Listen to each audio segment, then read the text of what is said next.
Beginning her career with a two-time Grammy and BET Award-nominated Dove and Stellar Award-winning gospel group Trin-i-tee 5-7, my guest Angel evolved as an artist, but collaborating with Mary J. Blige and the Clark sisters for a main stage Grammy Award performance. She's done all of that, but today she steps into the spotlight to give us the detail on life and music. It is my pleasure to say, Angel Taylor, welcome to the show. Thank you. Thank you. It's a pleasure to be here with you. Hey, it's great to talk with you. It's been a long time coming, and so thank you very much for the opportunity. Now, for someone listening and growing up listening to your music, today is an honor to connect. And I've got so many tracks going through my head of stuff that you've done. But firstly, how would you describe yourself to our viewers? Who is Angel Taylor? Wow, sure. I am a proud New Orleanian. I have been a singer since I've been talking. It's been my first love all of my life, and the one thing that I knew that I would live my life doing. I am married, I'm a mom, and I am now embarking upon my solo career. And I'm really, really excited to share my music and, my journey with the world at this point. It's very exciting. I bet it is. It's been, you've done so much over the years. And I look back at the older stuff that you've done. I'm trying to think, was it 1999? 98 is when our first album came out. Yes. Our first single came out, God's Grace. God's Grace. And yeah, from there, it's been a kind of not a roller coaster, that's the wrong word to use, but there's been some fantastic highlights over that time as well. Definitely, yeah. I mean, one thing that people have said is that with Trin-i-tee 5-7, you really raised the bar as to kind of certainly gospel girl groups. Is that something that you were aware of, and did that ever play on your mind? Is it, God, we're making such an impact here. This is really important how we move forward.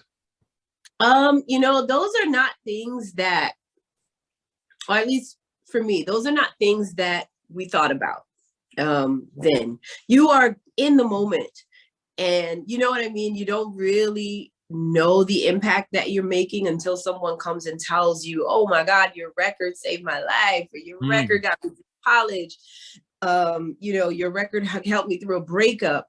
That's when you start to realize, oh my goodness, this stuff is really impacting their lives, their days, moments in their days, and then, it kind of comes full circle. But when you're doing it, you're just trying to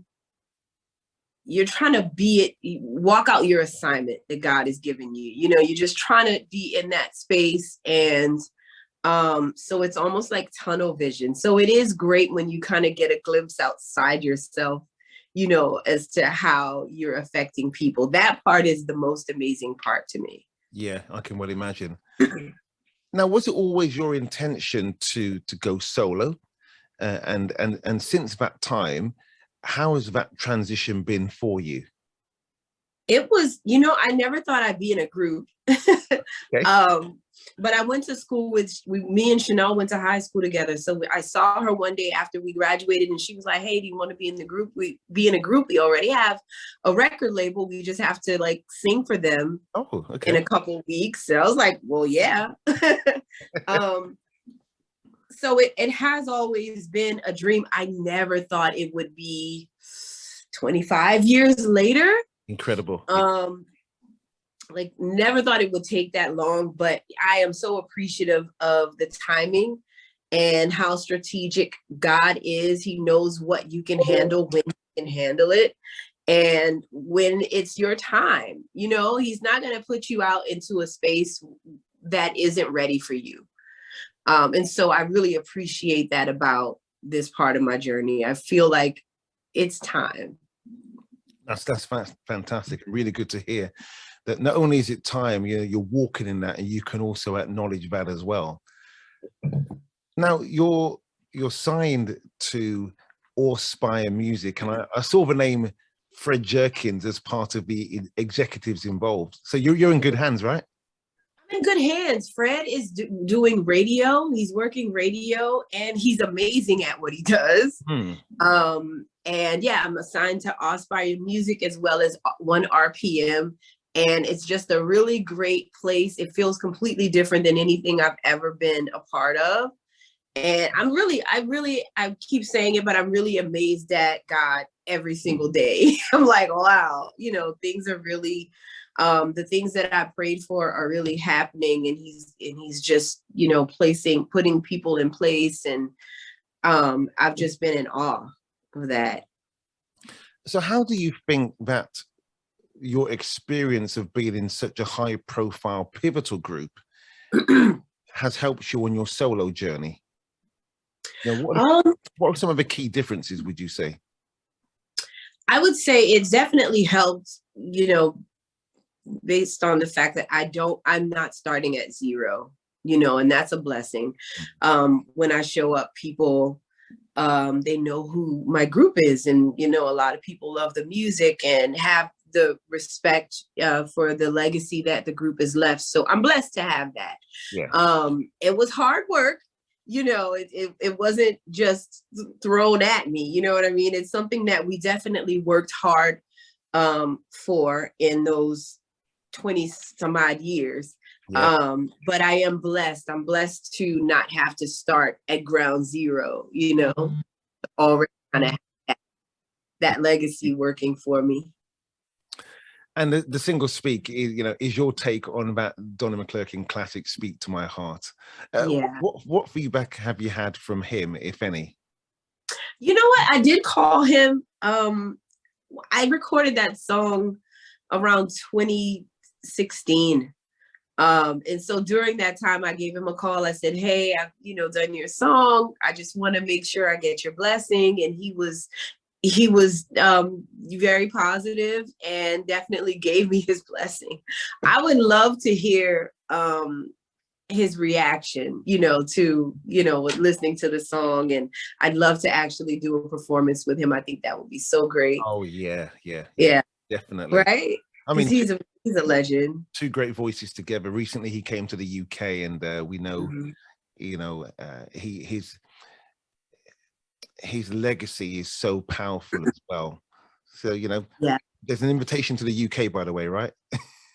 Yes. I can't wait to be back there, though. Like, it's really one of my favorite places to travel.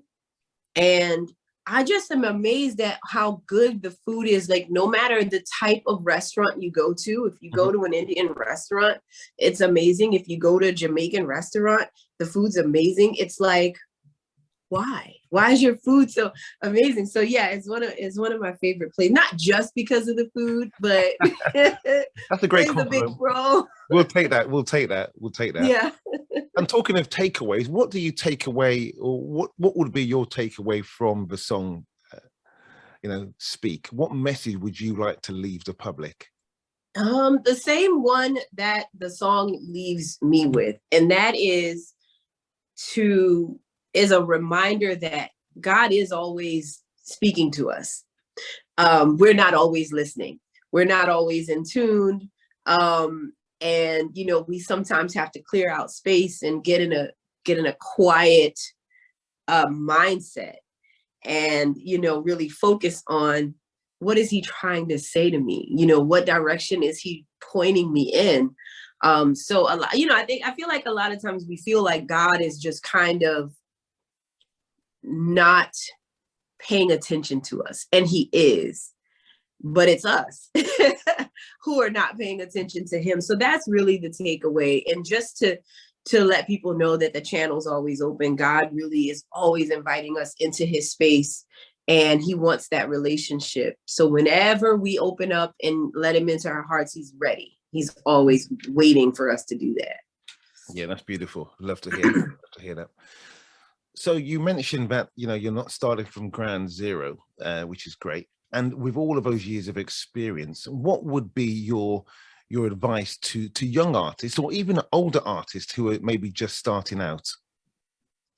I would say study, work hard. I feel like that is something that is kind of lost in the mix these days a little bit. But, you know, we used to practice. I mean, we would go in a rehearsal hall and run a song 50 times before we felt like it was ready to be publicly showcased. So I would say really know how to get from point A to Z in a show, you know what I mean? And really study the greats and just really understand your craft and be 100% dedicated. If you have any doubt, it might not be the time to do it. You need to really be able to be steadfast and know this is my assignment. This is the thing that I love. This is what I want to do, because it isn't easy. Every day is not glamorous makeup and hair and shows and, you know, limousines. That's such an old thing, right? Do we have limousines anymore? Yeah. But yeah, you're gonna have some challenges, so you have to know who you are and know why you're doing it. So I hope that I answered your question, but that would be my advice. No, that's great advice. I totally get that. Now you talked about some of the greats. Who are the artists who you grew up listening to that really resonate with you now? Well, Aretha Franklin is my absolute fave. Come on. Yeah. Of course, I studied Whitney Houston, grew up on Stevie Wonder and Otis Redding and Yolanda Adams. You know, I studied like. Listen, she, you know what? And even Yolanda's kind of one of the newer, older ones, if that makes sense, because she is, for me, legendary, probably one of my favorite female vocalists. And I remember amazing. When she came to the UK, probably 25 years ago, I think it could very well be. But yeah, another great artist. Yeah, absolutely. Like, so I really think that if you love something, you study the people who've done it the best, you know, because it gives you ground to stand on. Like, you have the foundation when you do that. You can always go back and find beauty and excellence and something to take from it too. Yeah, most definitely. Yeah. And sometimes people say things don't never, you know, we kind of just continue to kind of evolve and go around, but we have to look at some of those creatives who were doing it all of those years back, because what they bring to the table. Absolutely. There's people that, I mean, there's people like James Brown, you know, it's hard to find somebody better than that and what he did. You know what I mean? Everybody kind of has their segment of, you know, what they did that was incredible. And if you take little bits and pieces from everything, it just adds to your character, and it adds to the inflections in your voice and, you know, your charisma on stage. And I don't know, I love to study those things. I might be a little geek, I don't know. But I get excited watching like Diana Ross concerts, and, you know. Be geeky. There's nothing wrong with that. Be geeky for the music. Yeah. So what is the plan for your music, or for more music? Can we expect I believe you're working on an EP at the moment? I am. We have lots. We have so much music. Wow. So I have a new single that is due out within the next 30 days. And then we have an EP. And then we have an album. So yeah, it's so much. There's so much music because we took our time and we really, you know, wanted to customize and really take the best work and talk about love in all its aspects, you know, the relationship with God, the romantic relationship, and wanted this album really to speak about love. Like, that's the main takeaway for me. God's love, you know, romantic love, loving your friends and your neighbors, and just, I feel like there is not enough love going around, but there's enough. Like, love is there, right? Yeah. It's kind of like the source is there. You just have to pull from it. And I actually have a song that talks about that, and it's called Just a Little Bit. And it just talks about how there is enough love to go around. You just have to, it's kind of like how God gives us peace, and it's always there, but you got to access it, you know? And so you got to walk in love. And the more you do it, the more you have, and the more people show it, and the more, there is. And so it's kind of like lighting a fire. Once you light it, it sparks, it goes everywhere. Yeah. So anyway, yeah. We So have lots of music coming. So tell us the name of the album. Can you reveal that yet? That's the part that is still undecided. Okay. Yeah, and maybe at some point, I don't know. I'll reveal it soon. I was gonna say maybe at some point we'll ask the audience, but I really think it should come from me. And I have a couple ideas of what I think it should be, but we're not 100% there yet. Okay, let's discuss it now, right? Let's discuss it. So you're saying the album has the thread of love going through it, yeah? Mm-hmm. Yes. Let's have a think. Love. And do you want it to be punchy? Do you want it to be, what sort of title are you looking for? I want it to be classic. Okay, classic. Yeah. Something to do with love that's classic. Classic love. Classic love. I'll put that one in the pot. Yeah. I'm really looking forward to hearing it. So tell us about the producers, maybe the producers, who's involved in production of the album. Sure. Yeah. Well, my husband did a whole lot of production on it. We have Rock Wilder, who's a great friend of mine and produced a couple records on the last Trin-i-tee album. Okay. And Chris and Teeb, they worked on Speak on that record, but we don't actually have a lot of producers. I like the idea of getting in a groove with maybe 2 to 3 people, and and the same writers, and because when I like to sit down and actually talk about my life and my journey to the people that are writing, so that the songs come back and they sound like me and it sounds like my story. So that's very important to me. I definitely didn't want a record with 10 producers, or you know what I mean? I wanted it to feel intimate, and for one track to go into the next and it flow and not be so vastly different that you can't really gain an understanding of the concept of the record. And would you describe your music as being purely kind of an R&B vibe and neo soul? How would you like to be remembered in that sense? I think my biggest sound contribution is probably R&B, because that's just what naturally comes. Yeah. But the record is kind of maybe a combination of R&B and some hip hop elements. Because you have a person like Rock Wilder who's done Jay-Z and Lil Kim and all these people, you're gonna have some hip hop, and then there's a little pop, and then there's a touch of traditional or a touch of maybe classic gospel. But yeah, I would say that if you listen to the record, you would be left feeling like that was a really nice R&B album. I'm looking forward to it. In my head, I'm just thinking through what you're saying and trying to picture it. Oh, wow. Trying to picture the sound of your music, knowing what the vast range of music that you, as part of Trin-i-tee 5/7, brought out beforehand. So are we going to see elements of that sound as well? Absolutely. I felt like Speak was the first single ever since I recorded it, because it kind of felt like a bridge from Trin-i-tee into my music. It was very familiar with like some of the songs like Blessing Me on the Angel and Chanel album, and Remember What Jesus Did, and Bring Your Praise, things like that.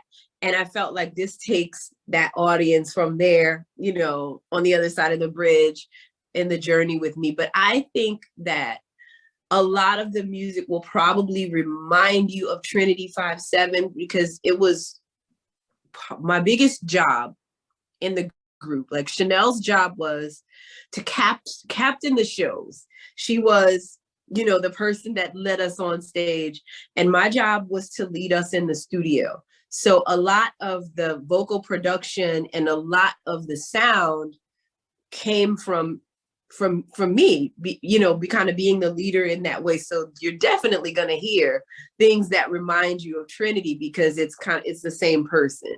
Okay. If that, yeah, that helps. Yeah, definitely. So tell me, just before we kind of conclude here, who would you like to work with? I mean, didn't even ask you if you've got any guest performances on the album, but who would you like to work with? Well, I have to say, there is a Trin-i-tee song on the record.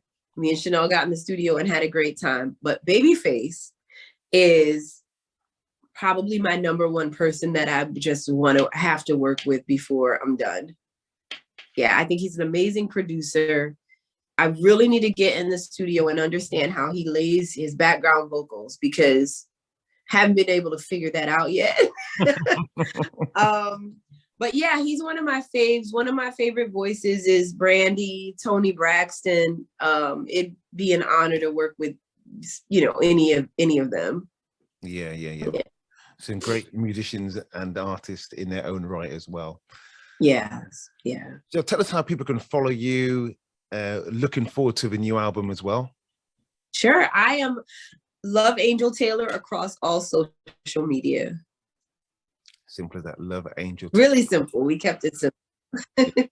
Yeah. Well, it's been an absolute pleasure to speak with you. Really looking forward to you coming to the UK at some stage as well. The invitation is there, and we'll make it work. We'll make it work. But on behalf of all of my listeners as well and viewers, awesome. Really want to say thank you to you, and really wish you well with the. Oh, thank you. We'll be following it with interest, and we wish you all the best. Thank you so much.